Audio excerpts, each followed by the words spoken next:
Hello and welcome back to a new video and a new session in our continued journey of trying to master numbers and their properties. Even more specifically in this little series, we are trying to work on factorization and number of factors. So we already know what a factor means, what is factorization, and we have also figured out a formula or a form for trying to find out number of factors. All of this which we have covered in the previous videos leading up to this, right?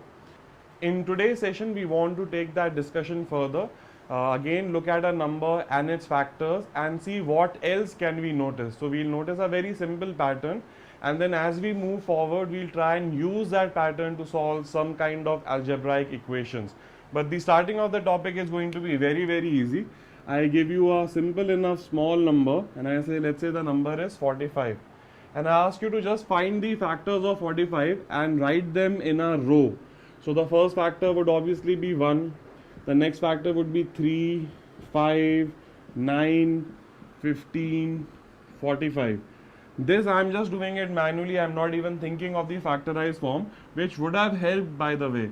This would be 5 into 9, which is nothing but 5 into 3 square. So you could have thought how many factors can I make and then think about the factors.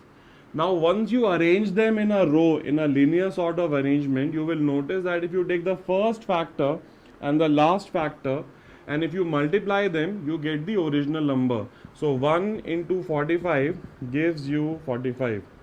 Notice the same thing, the second factor and the second last factor, once again 3 into 15 give you 45. And now the pattern should be fairly clear. The third factor and the third last factor once again multiplied give you 5 into 9 will give you 45.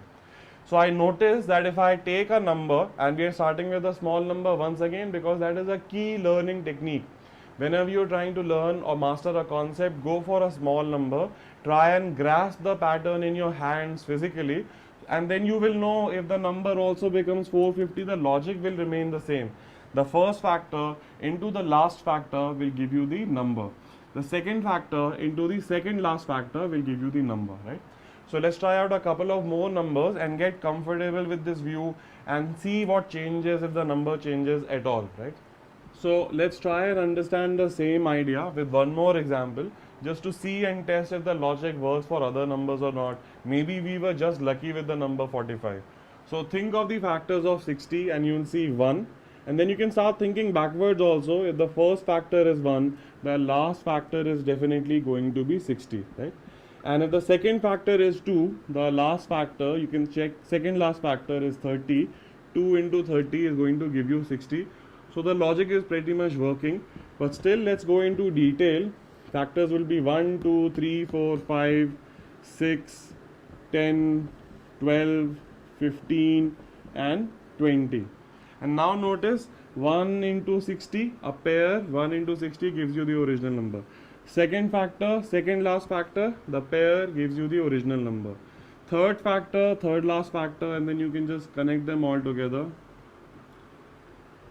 So once again I see if I arrange them in a row, the first factor and the last factor will give you the original number, right? One of the applications of this questions, or where we'll head forward with the idea, would be in how many ways can 60 be written as a product of two numbers, right?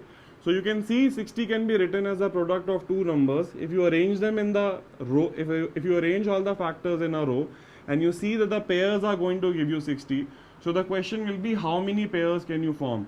In this case, so far you can form 6 pairs. Why? Because there were overall 12 factors, 1, 2, 3, 4, 5, 6, 7, 8, 9, 10, 11, 12. So you could form 6 pairs.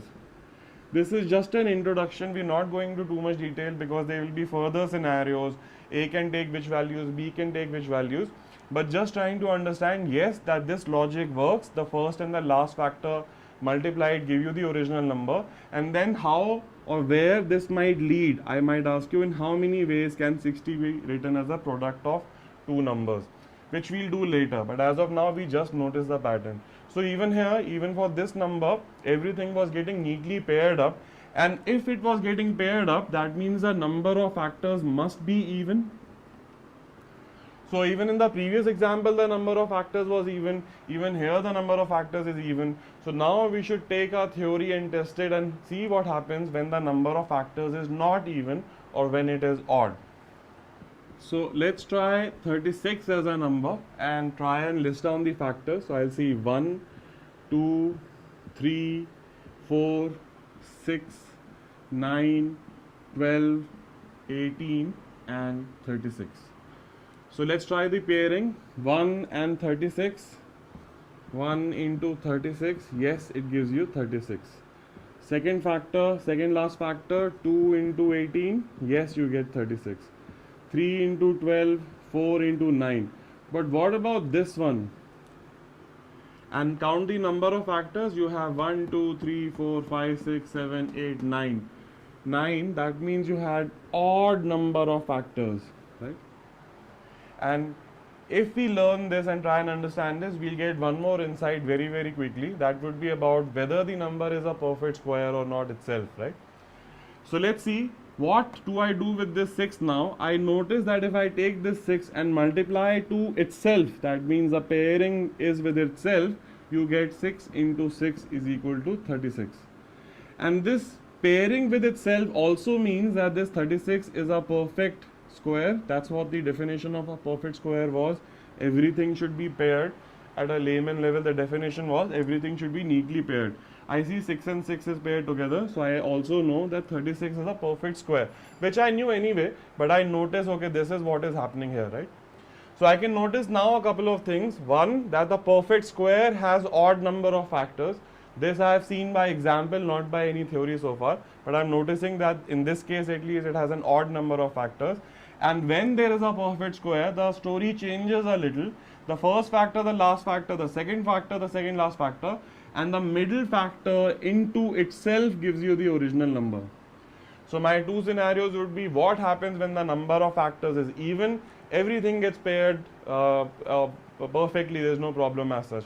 But when the number of factors is odd, so you will get some pairs, but the middle number will not have anything to pair with, so it will pair with itself and give you the original number, which also tells you that the original number is a perfect square, which also gives you a hint that maybe all perfect squares have odd number of factors.